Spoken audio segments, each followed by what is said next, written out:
All right, I think we're live. Hi, everyone. Welcome to episode, if I'm not mistaken, 3 of Bookdragons Babble. And today I have 3 lovely ladies here with me. I know you saw in the thumbnail that Hillary was supposed to be here and she couldn't make it, but she'll be here another time. So Sophia swapped in for Hillary. And today we're talking about slow burn books. And I will let my lovely friends introduce themselves. All their channels are linked down below, so you can subscribe to them if you're not already. And Liana, you can go first. My name is Liana. My channel is Lena's Library, and no one watches my channel for me. They just watch it for my cat. I thought you were going to say for your hot takes. That too. But today's video is a rare positive rave review, so I like things sometimes. That is a good one. I'm Sophia from Sophia's Thoughts. I'm here because Hillary couldn't make it, so apologies for that, but I'll do my best to be entertaining nevertheless. And yeah, I don't know why people watch my channel. Let me know. For you. They watch it for you, obviously. Oh, You don't have you do have 2 cats, so. I do, but they're very camera shy. I very rarely manage to get them on camera, especially Haruki. As soon as I want to take a picture of him, he just runs off. I think Kaz likes being in front of the camera. She knows what the camera sounds like when it turns on, and she's like, Oh, that's so cute. So cute. A very photogenic cat. Yeah. So she's lucky she's cute. Hi, I'm Abby from the channel Abby Salter. Nobody watches me for my cats because I don't have any. So I guess you're here for fantasy, sci-fi, romance recommendations. And yeah, that's me. Awesome. And I'm Joanna, you're on my channel, and I also have a cat, but he's also not often in the picture because he's an outdoor cat. So, but he's a half-half. It's what he wants. But I have some cat mugs. Oh, that's so cute. It's a big one. Channeling like the lack of cats in my life through mugs, because I think it's just like it's training for your future life as a cat mom. Yeah. All right, so today we're talking about slow burn books, and I was inspired for this topic because of one of Hillary's videos, which is why originally she was supposed to be in this. And so she said something in her video. I was like, I don't think I have the same definition as you of what a slow burn book is. So my question: You just wanted to argue with her, and she was like, "You know what? I can't come." Sorry. So, what do you guys think is a slow burn book? What is the definition that you would give for it? Well, before I heard Hillary talk about slow burn books, I always the only time I'd ever heard people use the phrase slow burn was about romances being slow burn. And when she talked about it, I was like, well, yeah, I don't see any reason you couldn't apply that to things outside of romance. I had just never heard it applied to anything outside of romance. Is there like a difference between a slow burn and a slow paced? That is the question. Like, do you think it's the pacing that makes it slow? Do you think it's the fact that maybe there's less dialogue or anything? Well, I mean, so when I tried to like take what it means for romance and try to redefine that for things that are not romance, I think the difference between, to me anyway, slow pace and slow burn is, again, if you take romance as like the basis for this, and usually that means that it's not that there's nothing happening between the couple, it's not that there isn't any sparks and tension, it's there, but they don't like, jump each other's bones immediately.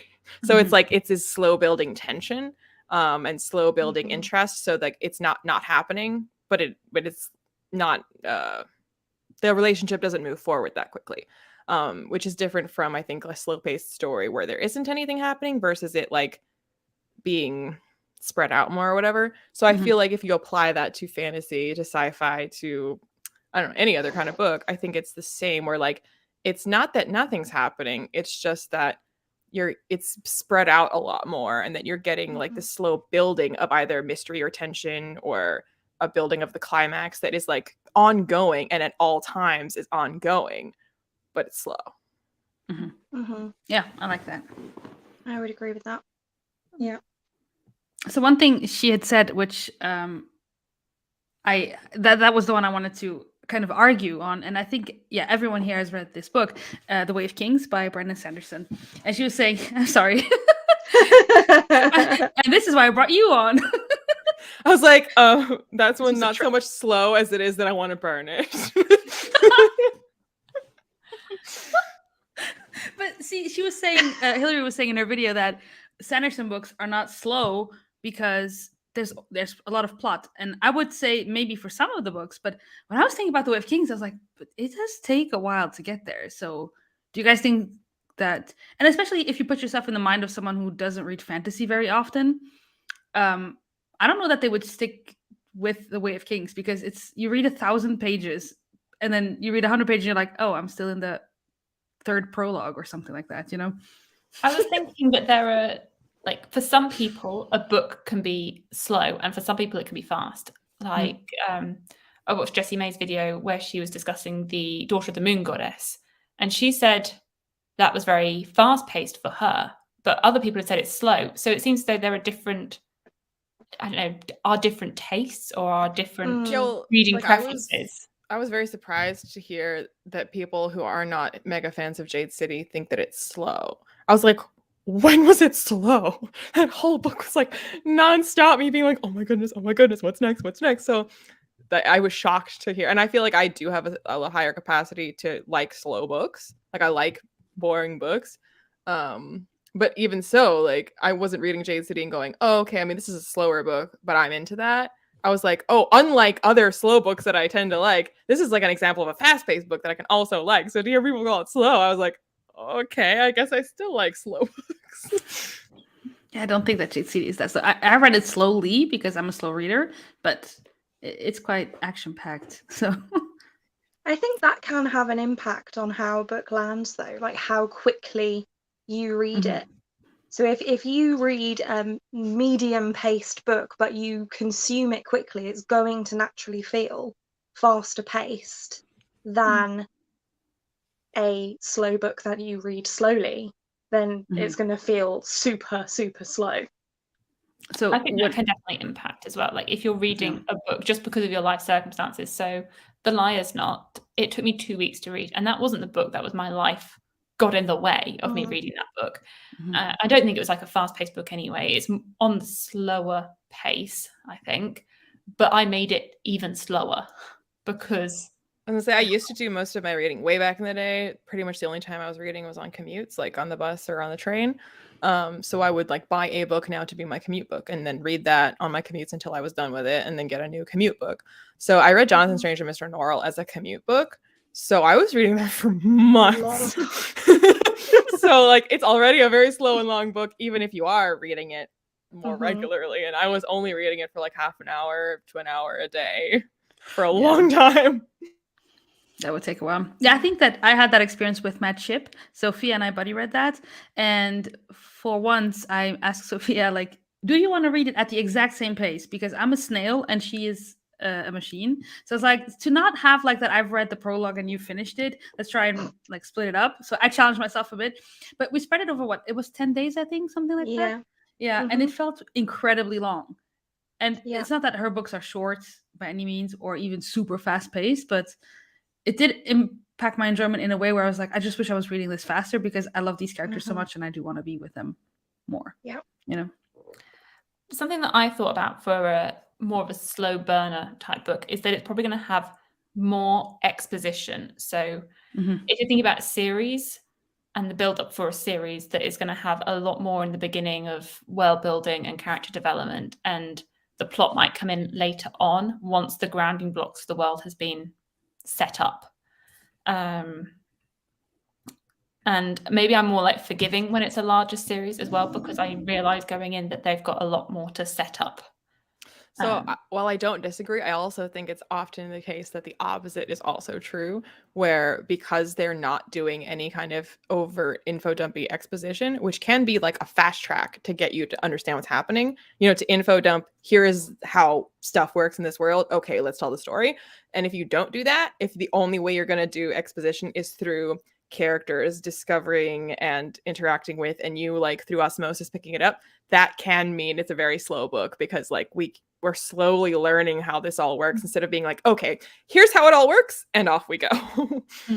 I think as well, like you were saying earlier, Liana, it sometimes a book that has a lot of stuff happening can still actually feel quite slow if we're not actually making any progress. So, you know, we have this main problem that we have to solve, and then all these little kind of battles. It doesn't even necessarily have to be a battle scene, but something is happening that's high action or whatever.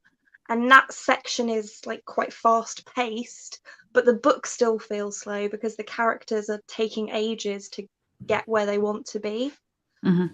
Or I think a lot of time too, what'll make a book seem like it's slow is if you don't know, like if it's not clear what it's driving towards. So like there can be a million things happening all the time, but if it's not clear that like this book is driving towards this climax or driving towards this mystery being solved or whatever. So like obviously like here's the point of the live where I bring up Joe Abercrombie. People often talk about his books being meandering and slow. And then like when they say that, other people hear that and pick them up and they're like, what are you talking about? There's like tons of stuff happening. That's crazy. And I'm like, there is tons of stuff happening. But at the same time, especially in the first couple books, if you don't know where it's going, that's the thing that makes people go, okay, that's all well and good, but where is any of this going? And that's what makes it feel slow. Because you're like, okay, I this happened and this happened and this happened, but like, what is the point of this? Where are we going? Yeah. Yeah. What makes you like gauge how fast it is how quickly you're approaching the end point. And if you don't know what the end point is, then you're like, are we approaching it? Are we almost there? Are we not even there? Like, I don't know. I can't tell because I don't know where we're going. Yeah. Yeah, and I guess when you have a direction, you have an endpoint, you have this like building tension to get to that endpoint, which adds a layer of fast-paced. Well, I mean, like with Lord of the Rings, like, you know, you're trying to get the ring to Mordor. So like you have an endpoint that you know you're working towards. And based on where the characters are now, you're like, I know how quickly we are moving towards that goal based on like how far we still have to go to get there. But again, with like First Law, you're like, I don't know. Are we moving fast or slow? where are we going? Yeah. So here we have this with Royal Assassin. It feels very slow, but it's because I don't know where we're going. Yeah. I felt like that. Like Jonathan, sorry. Oh, go for it. No, I was just going to say, I think Jonathan Strange is the same thing. That one is not a case of there's lots happening. That's a case of not much is happening and you also don't know where you're going, so it just feels extra slow, but I love it anyway. And I think a lot of Hobb books are that way too, where like there's a lot of things happening, people having conversations and developments happening, but you're like, I don't know, like where we're ultimately going with this though. And I think it can depend if it's a series, like what book you're in the series. Yeah, exactly. Like if it's a first book, things are going to be more slower because you've got to set things up. At least in books that I like to have the world building. I like to have characters. I like to have that grounding blocks as opposed to just straight action from the get-go, because I like to be able to connect to a world and the characters. Whereas once you get into the sequels, if that grounding block has been done well, you will get some more exposition on them as the series goes on, but your focus can more likely be on the plot and the action and where the series is going as a whole. See, I agree with you. I was just going to bring up the Crescent City books, and I found that, for example, the first one, exactly. I found that the first one, it was slow in the beginning because, I mean, it's an 800-page book, but then I didn't feel like it was a slow burn book because you knew what the end point was. You knew we had to figure this and this and this out, and you saw us getting there slowly. And then when I was reading the second one, I kept on thinking, where the hell are you taking us, Sarah J. Maas? Like, I have no idea what's going to happen here, and I don't know. It just felt really slow, you know. And so even though it was, people are like, yeah, but it's similarly paced to the first one. I felt that the first one was a lot more like concise and a lot better executed than this one, especially because of what you're saying. It's supposed to be a trilogy, and I'm like, there is no way you're going to solve this in one book. There's no way. So there was a lot of filler in that, and I think there's like character building and world development for a purpose, and then there's filler. Yeah, I was gonna say, I think the thing that also, and this won't be true, like this won't be the same for everybody, but what makes a slow book work for you or not work for you, because I don't think anyone who likes slow books would say they like every book that's slow. And I think the thing that makes a difference is how much you are enjoying the journey regardless. And so like journey before destination, you're welcome. I know things. But so like, it's not dissimilar from a road trip, since I think I used that metaphor before, that you're heading towards this destination and maybe it's miles and miles of blank freeway to get there. And you're like, can we get there, please? Versus beautiful scenic scenery along the way that you're like, I'm not exactly sure where you're even taking me, but but this is really pretty along the way, so I'm enjoying the ride. Mhm. Mm-hmm.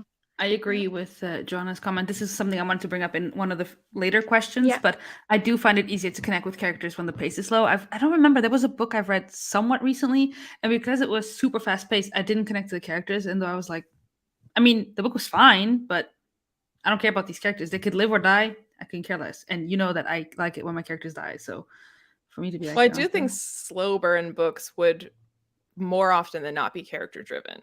yeah, Yeah. I think they kind of have to be, otherwise they'd just completely lose you. yeah." Although I think Dune is slow and also not very character driven. So it's possible. I have my 2 Dune people here. No comment. Yeah, yeah. No, I agree though. Dune was like, But I mean, I What think is- because like I was the one that just said most of the time it's gonna be character driven, but I think that is a slow burn like development of the world and of like the political situation, and like it's not as character driven as I would like it to be for it to be my favorite book, but it is a slow burn, and the thing that is burning is the situation and the I feel science. I feel like you wouldn't get a slow burn plot driven book. I mean, maybe there's some out there, but as a whole, I'd say a slow burn has more of a focus on characters and world building, maybe themes, whereas a plot driven book will automatically make a book more fast paced because you are being driven by this plot and the action that's happening with that. I agree. Mm-hmm. So do you find that you reach for, so Liana, you kind of already answered this, that you like reading slow, boring, meandering books? I mean, First Law is your fave, so. I was gonna say I'm a character-driven reader, so since those things seem to go hand in hand. I'm the same. I like books that take their time, that you just spend time with your characters. You're like, oh, I love you now, and I'm invested in you. And with the live ship, for example, there's some stuff from like sometimes like this is really slow, but I just love it. I love every single second, even the second spent with stupid Malta in the beginning. I was like, don't talk to me about Malta. I was like, even that, I was like, it's fine because I can see this is going somewhere. So I mean, The Name of the Wind was one of my commute books back in the day. And I knew it was a favorite because I was like constantly missing my stop. And I was like, I've read 50 pages. What's happened? Nothing. But it was the best 50 pages of nothing that I have ever read. I think as well, like I tried to look up a list of slow burn books, and I was like, that's not a slow burn book. Why would you put that on the list? So if you go and look at like the Goodreads slow burn, I was questioning some of them. Give us an example so we can rip it to shreds. They had what? Shatter Me? Shatter Me? What? How is that slow burn? The romance movie. I guess the romance is slow burn, if that's what maybe that was it. They had the Night Circus. I was like, okay, that one I can understand. I'll see if I can find the list again. But it made me go, do I even know which ones are slow in my head? Because I'd written down, for me, I didn't find it slow like you, Liana, but Greenbone, some people find that slow. False.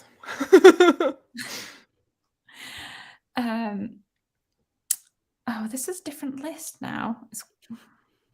I think the Hop books are considered slow, and the First Law books, which I love all of those. Those are all my favorites. So A Song of Ice and Fire is faster than those other two, but it's also pretty slow. Yeah, but so it had The Name of the Wind on it. It then had Gone Girl on it. I haven't read Gone Girl, but I've seen the movie. Air of Fire. Shatter Me. It had Clockwork Angel. I was like, what are these? I think it's talking about the romances. Yeah. The romances are slow burns. Strange the Dreamer, but that's pretty insta-lovey when. Yeah, that's not a slow burn. So I was questioning like why these books were slow burn, because a lot of them seem very fast paced. I was like, what's the definition that they have? Yeah, I think they just mean the romance is slow burn for those. Yeah. I think for me it depends on my mood. I think a lot of the time I am more character driven, or character world building driven over plot, because if there's just too much plot, I'm like, I need to be able to connect. But I think it does depend on my mood and where I'm at. Like sometimes you do just need an absolute page turner that you're going to race through. And I don't think those books are generally 5 stars for me, but they are a fun ride. Whereas I'm more likely to give 5 stars to a slower paced slow burn book. Hmm. See, I used to think that I didn't like slow books. And then last year I went on a bit of a journey with that and realised that actually what it is I don't like consuming books slowly. I like to consume books in a shorter space of time so that I stay engaged with the story. But then if the story itself is slow, I don't mind. So I think Jonathan Strange is the one that started to teach me this, because I was really nervous to read that book. So I was like, it's going to be so slow, I'm going to get really bored. But I absolutely loved it. And I did read it, I think, in about 4 or 5 days. And if I had taken longer, I don't think I would have liked it as much. Mm-hmm. But because I read it in a shorter space of time, I really enjoyed myself. And from there, I've kind of given myself the space to read slower books. And I've ended up enjoying them. Farseer being a perfect example. Mm-hmm. And I agree with Evie. If a slow burn is done well, then it could still balance the tension between, like, in the plot, between the characters and with the reader. I agree. Mm-hmm. So yeah, I think that I also am a character-driven reader, and I just really, really like spending time and sometimes just doing things that people are like, why are we in this scene? Like, this doesn't advance the plot, but I think it's important for me to attach. And like what you were saying, Abby, sometimes you do need that page turner and the thing where you don't even need to think, you don't need to connect to these characters. But for me to have an emotional investment in anything, in any story, I absolutely need that. So I agree. Yeah. It's like Elle always says, sometimes you want to just sit in the character's feelings for a bit. And no, Evie, I haven't got there yet, but I am going to, I promise. Do you think slow burn would have fewer moments of piquing the attention? That's a good question. I mean, I feel like you probably a rising tension rather than a book that's like up, down, up, down. I was going to say, like, I would say that it would have fewer individual moments like that, but it would have a much bigger impact when you get that moment, which is what, like, I feel like that's why slow burn romances are liked, because, you know, like, you've been building this tension for so long that when they finally just admit their feelings, you're like, yes, as opposed to, like, saying I love you on every page. You're like, I get it. You love her. It's great. Moving along. Yeah, I actually really hate slow burn romance, though. You do? I do. Well, you just want the act. Yeah, I'm like, because I prefer to see the relationship, and often when it's a slow burn romance, the end of the book is the bit where they finally get together, and I'm like, yeah, but I want to see the relationship happening. Well, then you should read Radiance by Grace Draven, because everyone should read Radiance by Grace Draven, because it's exactly like that. I think with a romance, it depends on if it's a standalone or a series. Because if it's a standalone, I don't mind so much if they get together and like at 50% or something, because, you know, you've just got that one book. Whereas if you've got a series, I would rather that romance be spread out across the series, and you have this build up to them being together. Because if they get together in book one, then what's the rest of the series going to be like? Yeah, contrived tension to split them apart, and then they come back together again. Yeah, I'm just like. I don't really want to see them being happy for like 4 books, because that's just a bit boring. And if you're going to like be together and then not together, it's just drama for the sake of drama. So yeah, I don't want to see your happiness. No, I don't. It's boring. Real life is... I want to see the angst. I like this one. Yeah, that is true. So, one second, I need to find my banners again. Do you think that there is a genre that is best suited for slow burn books?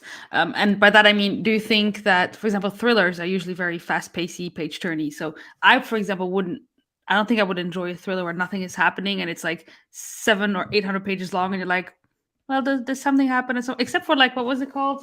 The 7 Deaths of Evelyn Hardcastle. Is that the one? Yeah, because Evelyn Hardcastle. I like that one, and it was a bit longer, and that was super interesting. Then we have slow burn romance. We have fantasy that can be fast or slow burn / slow pace. What do you guys think about this? Well, so for like, I don't know exactly how you define thriller, but I mean, I often prefer those kinds. So like the difference between in like TV when you have like crime of the week shows versus an ongoing miniseries where there's one crime and we over 12 episodes are slowly solving that one crime. And almost without exception, I prefer the latter, which is, I think, like a slow burn thriller where like I like that, you know, it shows all of the like these like tiny moments of progress in a case that in an episodic show where it's like crime of the week, they don't even waste time talking about, like, just like finding a fingerprint is something they assume that you did. And we've moved on to like cuffing one of our suspects versus like 12 episodes solving one crime. Just finding a fingerprint is the moment in that whole episode where you're like, we've got a lead. And it's just like, I love that so much more. Joanna, that question has made me have an epiphany because all of last year, every like mystery thriller I picked up, I really didn't get on with it. Like, I just didn't get on with it at all. And maybe it's because when I read a mystery thriller, I want it to be slow burn because the ones that I have really liked, I've just thought about them. They're all long and they're all slower. Like I Am Pilgrim is gigantic and I really liked it. The Millennium trilogy, they're all quite chunky and I really liked them. And so maybe, and the Stuart Turton ones, like they're all longer and more drawn out compared to the page turnery quick thrillers. So I think I need to read a slow burn. That epiphany. I think I need to read one of those slow burn thrillery mystery books because I've only ever read. You've read Catherine House, though, isn't that? With Catherine House, nothing happens. Like okay. It literally like nothing happens. So, and then at the end you're like, wait, what? This is the story? Okay. Another Radiance fan. I need to read that. Like I when you said that you liked that, I was like, if Leanna likes this, then I need to give it a try. So, is a slow burn thriller. Okay. That's funny because Abby, you just said that from the list.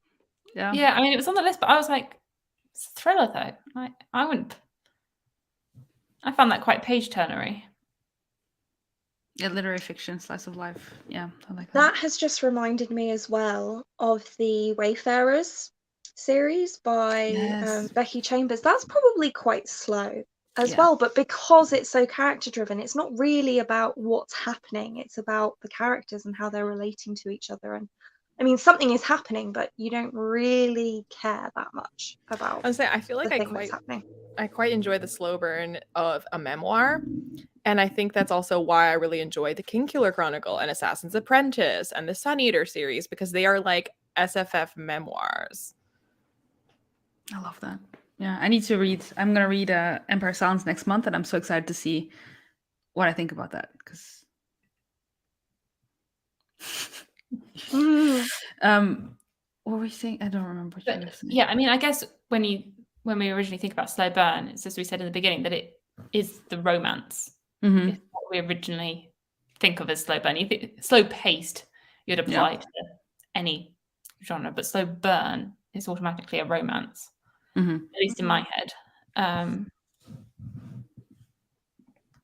What about you're reading Grace of Kings right now? That's one of the ones that was on Hillary's list. Do you think it's slow burn / paced? I think it's hard to say because I'm only at page 124, but it's been quite slow so far. And nothing has happened. So that's quite normal for epic fantasy, isn't it? Really? It does feel like there's a lot of exposition. Like we're getting a lot of world building and lots of introductions to characters. So I do feel like it's setting up. It's doing a lot of setup for this world. And I think that's similar. I read Daughter of the Forest earlier this month and I absolutely loved it. But for the first 100 or so pages, I was like, this is a lot of exposition. Like we are really getting into this world and these characters. Like, and for the first 100 pages, the synopsis already spoils it. So I think because it's a retelling of something as well. So I was like, well, when are we going to get to the bit in the synopsis? We're just having a long time here explaining this world and this setting and these characters. But in the end, I loved it. And I was like, okay, all that was worth it. It was so worth it because it made up for it by how the book was paced overall and it all made sense. And by the end, I was like so hooked and just like, I was hooked by the end of it. So I think it depends on if there's the payoff. That was one of the questions. that I was going to ask you that I didn't write down, and it's do you have books where, there's people that are like, if I read 100 pages and nothing has happened, I just quit the book. But in this case, for example, if you had quit 100 pages, you would have missed out, So do you do that? Do you have this rule of I'm not very good at not finishing a book. I will generally read a book all the way through. I'm very good at dropping series. Like if I've read the first book and I didn't like it, I would just go, right, that series is done, finished. But I'm not very good at not finishing a book. And I think I'm more likely to not finish a book if it's annoying me for whatever reason, not necessarily to do with the pacing, but if it's problematic or maybe it's too fast paced and I'm not connecting to it. Whereas if something's slower, I feel like I generally enjoy it. Like I generally enjoy exploring the worlds and characters. Like, although not much has happened in this, I'm enjoying it. Whatever I'm reading, I'm enjoying what's going on. I'm enjoying learning about this world and these characters. I think I'll continue. Hopefully, I'll continue to enjoy it and how the rest of it goes. But I know Liene also doesn't DNF, so yeah, never tried. Officially, I've given myself permission to this year, but I haven't really used that permission. I think as well, I pick up books I know that I'm more likely to like. Like I know my tastes. I cannot say that. Liene, have you read this? No, I want to. I haven't. I've been meaning to. What I've read, I feel like this could be one that you like. I feel it's hard. One that I expect to like. I feel like it's hard me recommending a book to you because it's so hit and miss. But I feel like this could be one that you like. I planned on that being my first Ken Liu, but Hillary picked Paper Menagerie for me, so that will be now my first Ken Liu. But I have Grace of Kings. I'm going to read it at some point, regardless of how I feel about Paper Menagerie. So that's when Abby and I talk about stuff. I can notice similar themes between the works. Sometimes when Abby and I talk about books that we want to read, she's like, for example, Empire of Silence, she's like, Liene likes it, so I don't know how I'm going to feel about it, because there's always like, it's a hit or miss with Liene's books. And I think I've heard from several people that the third book in the Dandelion Dynasty is like grimdark, basically. Oh. So I was like, now you have me interested. I mean, I was interested before, but I was like, this bodes well. Yeah. I haven't really started. I mean, technically I started it because I started on audio and listened to a couple stories on audio and was like, I don't think I want to do this on audio. So I'm going to start it over again. Not audio. Nice. So the reason I also asked about if you give up on something because of the pacing is because I know some people, for example, I'm gonna pick a Game of Thrones, a TV show, and they're like, nothing happened in the first 3 episodes, so I stopped and I didn't want to continue. And I'm like, I did that. What do you mean nothing happened? I watched the first scene and I was like, nope. I DNF'd the Game of Thrones TV show. Me too. I don't know. I can't remember what episode I DNF'd it at, but I stopped watching it because I was like, there's nothing really happening. I'm like, this was years and years ago. And then I think the second season was coming out, or the third, maybe it was the third season was coming out. I was like, I'll give this another go because everyone was raving about it. And I got to the episode, is it spoilers? I got to the episode with Daenerys and her brother and their big confrontation. And instantly I was like, oh, okay. And then I got to the ending. I was like, oh, okay. So, but it was after that scene with Daenerys and her brother that really prompted me to keep going. But prior to that, I was like, where is this going? But doesn't the things I do for love happen in episode 1? Yeah, like how could you think nothing is? I don't get it. When people are like, oh, nothing happens. I'm like, in the first episode, whatever. Well, the first episode also, I think it opens exactly the way the book does with the White Walkers. Yeah. I don't like that first scene. But I mean, you can not like it, but to say that nothing happened. Yeah. That's no, but it was like quite a few months between me starting that series and then me continuing with it and finishing the first season. And I don't think the first season is the strongest, but you're like, maybe that's because I think season 3 is great. Liene and I like dying on the inside here. Just because like season 1 of all of them is the one that is most loyal to the book. It is like It's very page loyal to for the page book. borderline. My eye just twitched, Abby. Thank you. Oh. Literally. Sorry. But yeah, and for example, also same person with help me out here. Wheel of Time.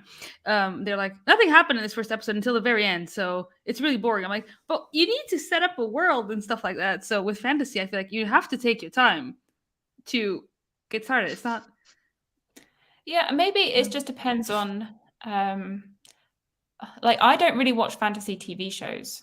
No, me neither. Maybe like it depends on what you're you're anticipating, or maybe I'm more like willing to accept it with a fantasy book that I'm going to have to take time and for it to build, because it's fantasy, you're creating a whole new world.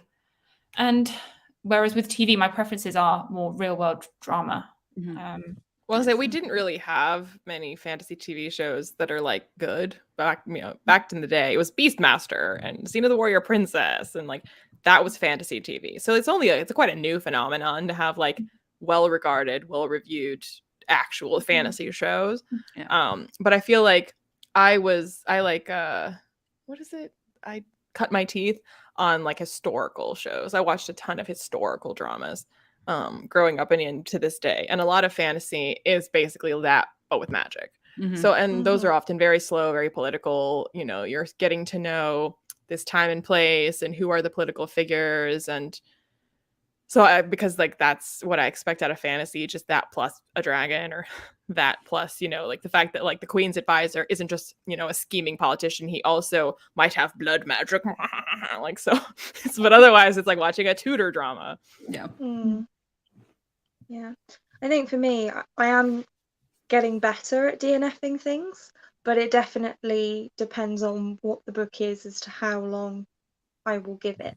Like, if I'm starting a 1,000 page epic fantasy, I'm not going to give up after 50, 100 pages, because I feel like that wouldn't be fair. It would still be in the setup phase. Whereas if I'm reading a 300 page fantasy YA, and after 50 pages, I'm like, I don't like these characters, this plot is boring, I don't like this writing, then I would just DNF it. Yeah. That makes sense. So also, I never DNF a book, but I DNF TV shows. Like, I'll just stop watching. I'll just like be like, done with this now. Yeah, I am more inclined to DNF shows and movies than books as well. But I think a lot of the time why I don't DNF things is because I review books. Like, I don't review TV shows. If I did, I probably also wouldn't DNF them.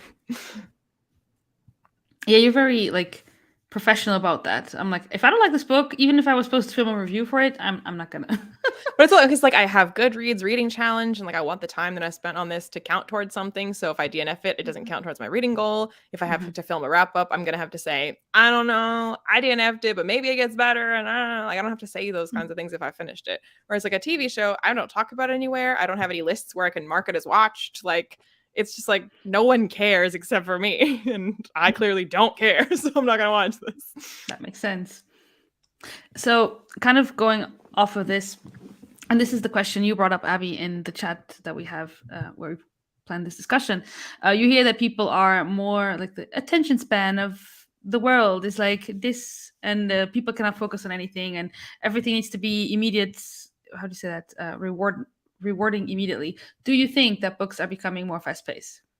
So I was thinking yes, because I was thinking about classics. This is what I was thinking about classics, and then that's what prompted this question, because I don't feel like there are that many like fast-paced classic books. I mean, correct me if I'm wrong, but for a classic, I feel like those are generally more slower paced, slow burn. They're more about they're not. Well, it's also the fact that a lot of them were published like weekly, like Dickens. It wasn't even published as a novel; it was a weekly thing where you're just getting. It's like more like a TV show.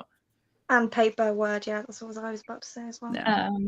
But even because I recently read The Fellowship of the Ring, like even comparing this to, I don't know, some of the modern fantasy books that are coming out today, some of them are much faster paced than this. And granted, you still have some very slow paced books. But Just say I think the pace overall for a book might maybe generally be trending towards faster, but I think the bigger difference between older books and new books is that new books feel that they have to hook you. And maybe it's also a very slow book and it can, you know, rival Dickens for slowness. Hobb is, I think, pretty much like Dickens in pacing, but older books didn't feel the need to like grab you with the first line so that you wouldn't like put it down and forget about it. They're just like assume that you're going to keep reading.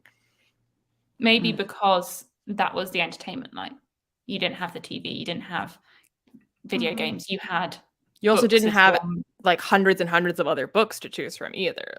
Mhm. Like there's less things being published back then. Mm-hmm.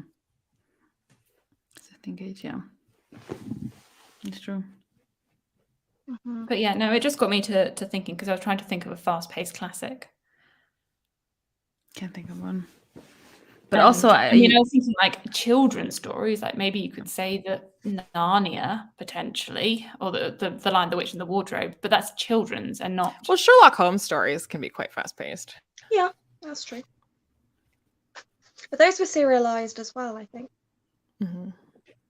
And Wilkie Collins stories are relatively fast paced, but I think that's where mystery stories become more like they have. It's that thing again of like, you know, oh, we got a clue and that's exciting. And like, oh, we think we have a suspect and that's exciting. And so you get these like moments of gasp like throughout. Yeah, like Agatha Christie as well is a bit like that. Like Agatha Christie books are a lot shorter. Wilkie Collins books are considerably longer. I don't know. I remember reading some Agatha Christie when I was relatively young and thinking, oh, these books are so long. And then you look back at them when you're an adult and you're like, dude, no. Yeah, I had that discussion this week with my mom because we were talking about. So she got me into reading by giving me a collection of the famous five, but she gave them to me in Portuguese because she wanted me to learn to read Portuguese. And so I remember sitting at the beach as like a kid, and I was reading, and then I was like, "Wow, Mom, you read it so fast! I'm so impressed." My kids, they are 150-page books, like for kids. Of course, she read them fast, you know. So yeah, I always think it's also interesting when I watch YouTubers who aren't like booktubers who are not fantasy booktubers, and they then either read a fantasy or read books that are a bit slower paced. They then say, "Oh, I'm 100 pages in and nothing's happened yet.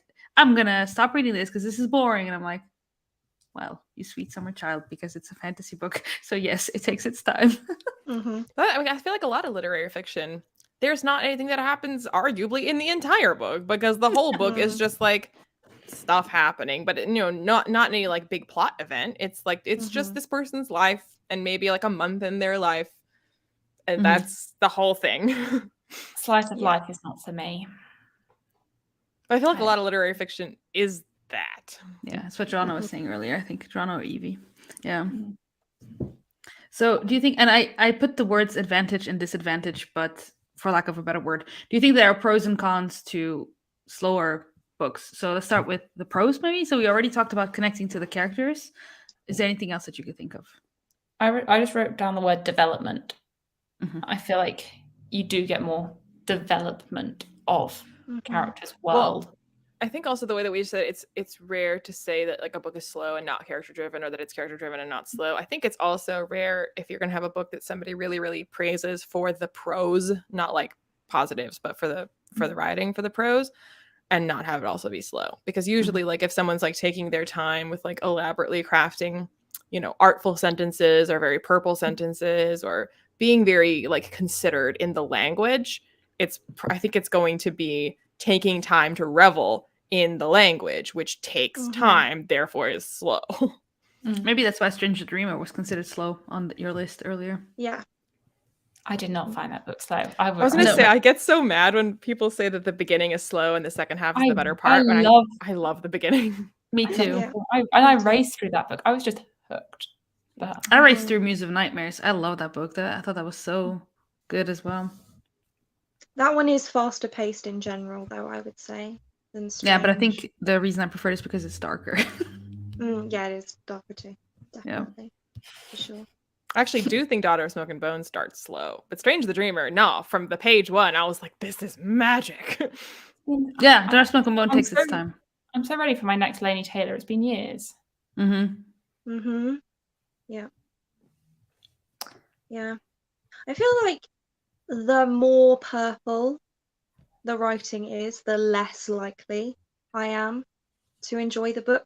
I don't really like to think too much about what the writer is trying to say.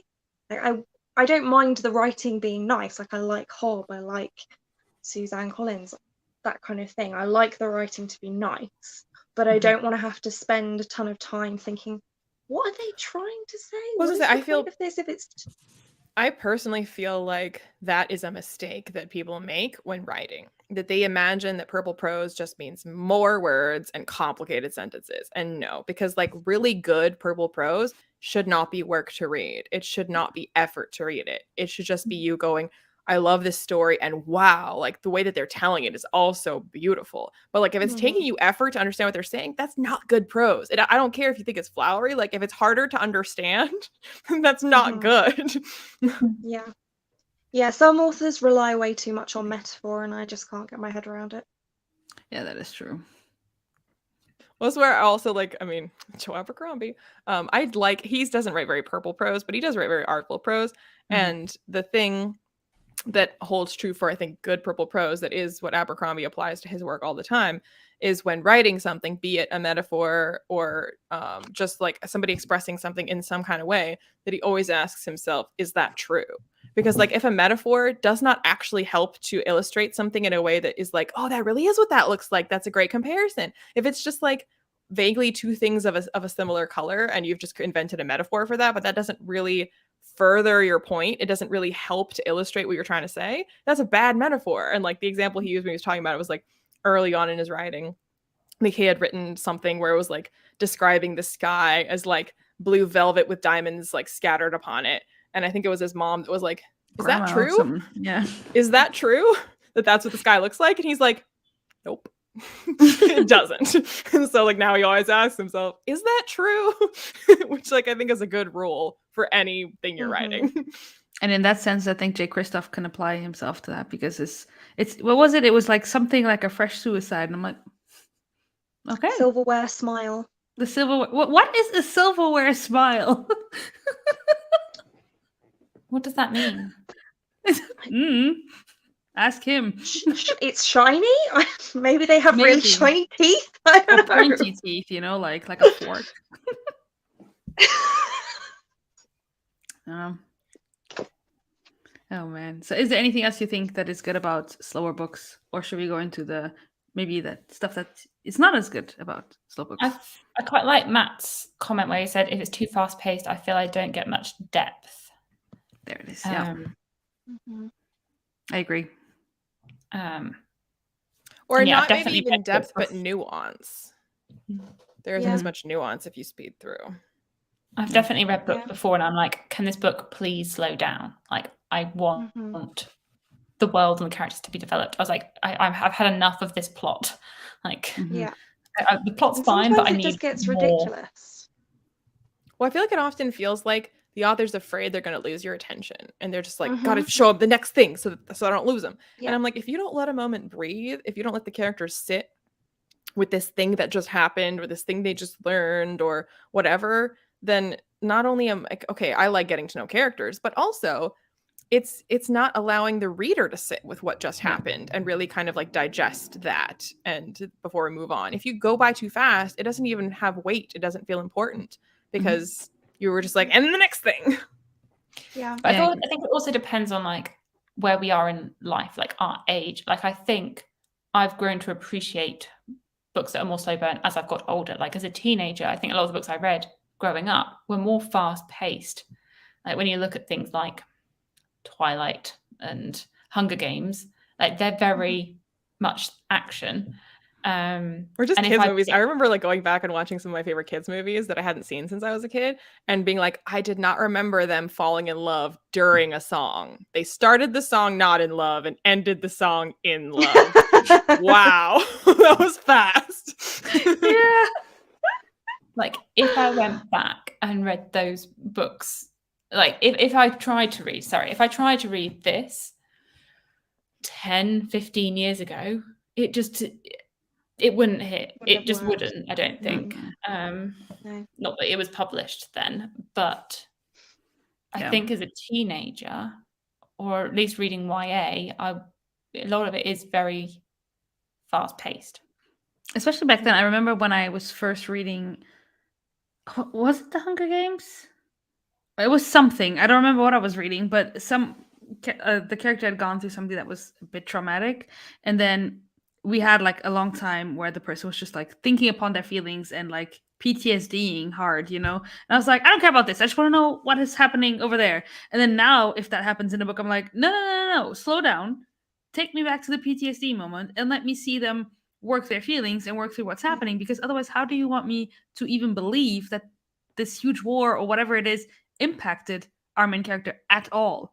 And so and maybe growing up as well, like I'd get the main character and I'd literally just put myself as a bit. I'd be like, right, that's me, I'm doing the action. And so I didn't really mind if there was like loads of character development, because I was like just living it, and I wouldn't really imagine them as anything other than myself, really. Whereas now sometimes I like to put myself in the book, but I don't do it that often anymore. I love this comment. There's a lot to be said for being in the right mindset for a book, not necessarily is it good or bad, because I do think that sometimes it really depends on what you're going through in life. And if you're not in the mood for a certain thing, if you're not in the right mindset for a certain thing, then you're just not going to like it. It could be your favorite book of all time if you read it at a different moment in your life. Like, I feel like I'm at a point now where I've read a lot of epic fantasy this month, and I need something really fast and probably not very nutritional in terms of a book, like just something very much is going to probably not be a favorite book. It'll probably end up being like a 3-star book, but I feel like that's what my brain needs. I think that's part of, and I know this goes back to the last Babble video you did, Jonna, but that's why I like reading from different age ranges, because they do give me that different feeling, and I can very easily say, right, I need a fast-paced book now. And I can guarantee if I pick up a middle grade, it's going to be fast-paced, because that's how you keep kids engaged. Where, you know, if I need something in the middle, then maybe I'll pick up a YA or whatever. Yeah, I agree. I think the age range does, like, you're going to more likely have a fast-paced middle grade YA book, and adult you do get fast-paced, but you are more likely to get a mixture of pacings. Whereas I don't feel as though you get so many slow-paced YA books or slow-paced middle grade. I don't think so. All right. So because I know that we're on a schedule today, we don't have a lot of time, unlike, like you were saying, Liene, unlike the topic of the slow burn books, the live show cannot be slow burn. Do you have any recommendations of books that you think are slow paced, slow burn, but that you think are absolutely worth digging into? Jonathan Strange and Mr. Norrell. You have done your work. Thank you, and good night. First Law. Yeah. Surprise. I just know it's too bad, because Sophia, I know you don't like grimdark, but First Law is like it's just, you would love it for that reason. It's also I'll probably not give as it a grim try or at dark some as people point. think that it is. Yeah, it isn't. I'll get there eventually one day. It's mostly with just so really many cynical. I wrote down Daughter of the Forest, which I read this month because I loved it. I did find that was, I don't know if it was slow paced, but it was a slow burn. Like it built as the book went on. Nice. And then I wrote down Greenbone, even though for me I didn't find it that slow, but I feel like other people do. So, but I loved it, and for me it was a great pace. One I didn't enjoy so much, but I do think is slow, is the Donna Tartt's books. So I've only read The Goldfinch. Secret History is very slow. But yeah, for me, that one, the payoff wasn't there for me. I just didn't like The Goldfinch very much. I love The Secret History. This is going on and on and on. But I feel like that's quite a critically acclaimed. It is. I don't get it either. I'm going to throw in a Sanderson, because I feel like if I don't mention Sanderson in a live show, then I'm not repping my brand properly. Let me guess. Elantris. Well, there you go. Which one's she going to pick? Yeah. I mean, Stormlight is the obvious choice, but Leanna will probably disagree with me, but I don't actually think that's a slow-paced book. I think it's just a long book that you therefore have to spend a lot of time dealing with the world building at the start, and the actual plot of it, once you get past that, isn't particularly slow, I wouldn't say. But Elantris is fairly slow-paced, I would say. I agree with Evie. Yeah. You're an AC. I love that book. I would, of course, also suggest First Law because it is one of my favorites. And then, actually, let's pick this one. More people read The Vanished Birds. Please follow the love of all that's holy. The Witch's Heart. I've heard that one is. Evie told me I can't read that book, so Why? ask Evie. Yeah, why, Evie? Is it because Evie She liked said more it? people need to read it, except for Leanna. Leanna's not people. Maybe she's Is it scheduled that she trash. doesn't want you to like trash one of her favorite books? Maybe that's it. Sometimes we agree, though. So I feel like those things are rare, though. this could be one of those times when we're just like, we are on the same page, and I'll never know. You could just read it and never tell her, and then Surprise, Evie! I read it. No, but you review everything you read. yeah, problem. But then Evie will find out when it's too late, when the reading already happened. So Yeah, there it is. But you hate Name of the Wind, and I am tolerating of that. I have one. I don't know. Leanna, you might like this. The thing is this book is quite strange. It's called Light from Uncommon Stars. It's new this year by Rike Aoki. And it is slow, and it's also just quite weird. So it's got 3 characters. One is a violin teacher. She used to be a violin prodigy, and now she's a teacher. The second is a violin prodigy who is now being taught by this other character. And then the third is an alien running a donut shop. Okay. It's exactly what I expected you to say for this series. Yeah. So I think that gives you a taste of the weirdness. And it is very slow, but very character driven. So I would recommend that. But yeah, go into it knowing it's weird. Noted. I think you also mentioned the Wayfair series, and I think that one is also slow, but it's a good one. Really nice. The Shadow Histories is the one that I keep shilling for. That I think that not that it's a 1-to-1, but I think people who can tolerate the pace of Susanna Clarke would also like Declaration of the Rights of Magicians. Oh, yeah. Yeah, I was reading that, and then my library loan of it got returned. Oh, I thought you were going to say I was reading it, and then I was like, I have a life to live. No, I was reading it. I just life. didn't get time to finish it before it got returned, and I haven't managed to get it back at an appropriate moment yet. So I'll get back to it at some point. If we were pretending that Hillary was still here, I feel like she'd hold this one up. Yes, she would. But so honorary mention for Hillary. All right, is there anything else you want to add? I'm so far, not very far in. 100 pages. Yeah. If we're sticking to the traditional meaning of slow burn, meaning romance, literally anything Cassandra Clare has written, anything. All of them are slow burn romances, I feel like. Except for freaking City. Yeah. Freaking City of Bones, man. The Witters trilogy is quite slow burn. I don't really like it. Which one is that? I'd say the The Winners. Oh, yeah. I'd say the Fever series. I only read the first 5 because that was an arc, but they didn't get together until and Daughter of Smoke and Bone is quite slow burn. Yeah. I didn't give myself time to notice. Yeah. Read the whole trilogy in a week. So you were like, this wasn't slow burn. I read it in a week. The whole thing. The whole thing. I was like, oh, that was good. Let me read the next one. Yeah, she messaged me like, I think I'm going to read book 2. Do it. All right. 3 days later. I think I'm going to go ahead and read book 3 now. And do you know, I read them in a week, but I didn't read them back to back. I read book 1 and then a different book, and then book 2 and then a different book, and then book 3. So Not romance, but American Gods is definitely belongs on the list of slow burns. Yeah. I still haven't read Neil Gaiman. No Gaiman whatsoever? No, never.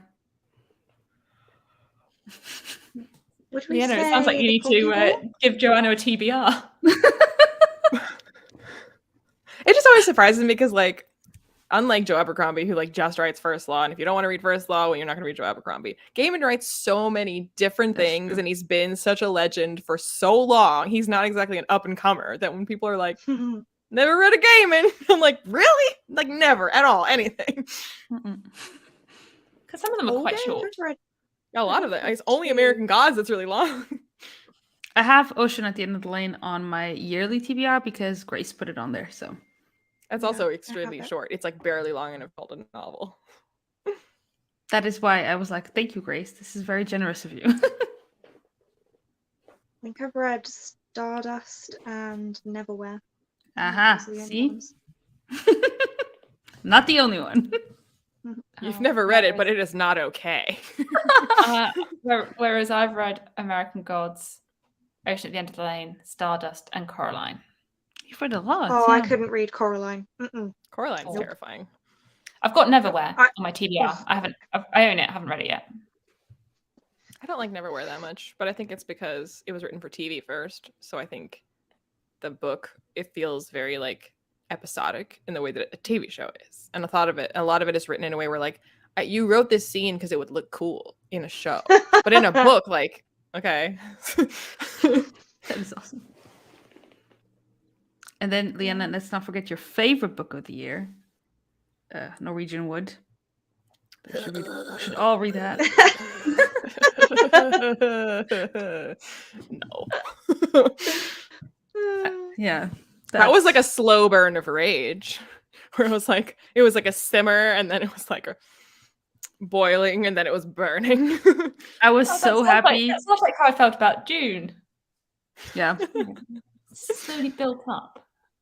I've never like been so crescendo. happy to be someone's patron than yours when that vlog dropped of you reading Norwegian Wood, and that video was so entertaining. I was like, oh my goodness, this is the best thing ever. Like the hate that you're like, if you read this and you like it, then I don't want to know you. Well, that's why I was like, I probably can't post this to the entire internet.